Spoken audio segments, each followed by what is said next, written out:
জাতীয় ঐকমত্য কমিশনের সাথে রাজনৈতিক দলগুলোর গতকালের অসমাপ্ত আলোচনা আজ আবারও শুরু হয়েছে। বেলা 11:30টায় রাজধানী ফরেন সার্ভিস একাডেমিতে এই আলোচনা শুরু হয়, যেখানে রাজনৈতিক দলগুলোর প্রতিনিধিরা যোগ দিয়েছেন।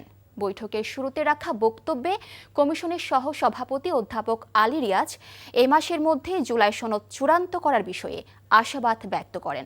রাষ্ট্রের মৌলিক বিষয়গুলো নিয়ে সংস্কারের এই আলোচনায় রাজনৈতিক দলগুলো সহযোগিতা করে আসছে উল্লেখ করে তিনি যেসব বিষয়ে এখনো মতদ্বৈততা আছে সেগুলো সমাধানে সবাইকে কিছুটা ছাড় দেওয়ার আহ্বান জানান।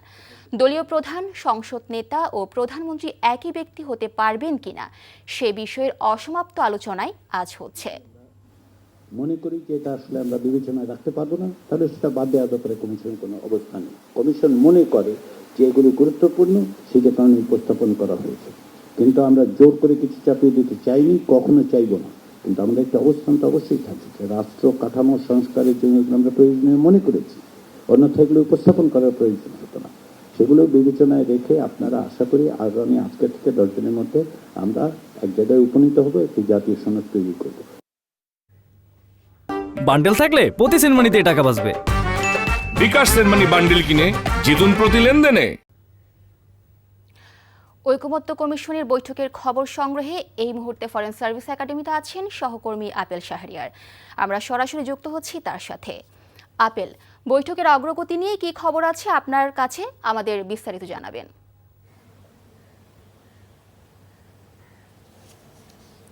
একজন ব্যক্তি প্রধানমন্ত্রী, দলীয় প্রধান এবং সংসদ নেতা হতে পারবে না, এই যে প্রস্তাবটি করা হয়েছিল গতকালের সে আলোচনা আজকেও হয়েছে এবং আজকে সব রাজনৈতিক দলগুলো তাদের মতামত দেওয়া শেষ করেছেন। তবে এরপরে যে সিদ্ধান্তটি আসলে কি হচ্ছে সেটি আনুষ্ঠানিকভাবে জানানো হয়নি। তবে গতকাল রাজনৈতিক দলগুলো তাদের যে অবস্থানে ছিল সেটি আজকেও তাদের সেই স্পষ্টতা, অর্থাৎ তাদের যে বার্তাটা যেটা দেওয়ার যুক্তি তুলে ধরা সেটি তারা দিয়েছেন। এবং বিএনপির যে স্থায়ী কমিটির সদস্য সালাউদ্দিন আহমেদ, যিনি নেতৃত্ব দিচ্ছেন এই দলটির পক্ষ থেকে, বিএনপির পক্ষ থেকে, তিনি যে কথাটি এখানে তুলে ধরেছেন আজকেও, যে প্রধানমন্ত্রী এবং দলীয় যে নেতা রয়েছেন তিনি যদি প্রধানমন্ত্রী হন এবং পরবর্তীতে সংসদে গিয়ে তিনি সংসদ নেতা হবেন কিনা সেটি আসলে সংসদ সদস্যের মাঝেই সেটি রাখা উচিত, অর্থাৎ একটি অপশন রাখা উচিত বলে তিনি এইখানে উপস্থাপনা করেছেন। তাদের দলীয় পক্ষ থেকে তার প্রস্তাবটি এখানে দেওয়া হয়েছে এবং অন্যান্য দল থেকেও বলা হয়েছে যে একবারই যে বাদ দিতে হবে এবং একই ব্যক্তি তিনটি পদেই থাকতে পারবেন না, বিষয়টি এমন নয়। যার যার অবস্থান থেকে তারা সেই ব্যাখ্যাটি করেছেন এবং জাতীয় নাগরিক পার্টি বলেছেন যে তিনটি যাতে তিন আলাদা ব্যক্তি হয়, অর্থাৎ সেই প্রথম যে বিষয়টি কিন্তু শেষ হয়েছে। এখন হচ্ছে রাষ্ট্রের যে মূলনীতি রয়েছে সেই মূলনীতি নিয়েই আলোচনা হচ্ছে। তবে একটা জিনিস খুব ভালো বিষয়, যে সবসময় অভিযোগ করা হয় যে বিএনপি ঐক্যমত্য কমিশনে খুব ধরনের সহযোগিতা করছে না, বিষয়টি তা নয়।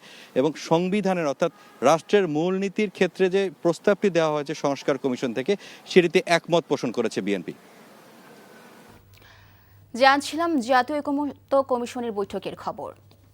বান্ডেল থাকলে প্রতি সেনমানিতে টাকা বাঁচবে। বিকাশ সেনমানি বান্ডেল কিনে জিতুন প্রতি লেনদেনে।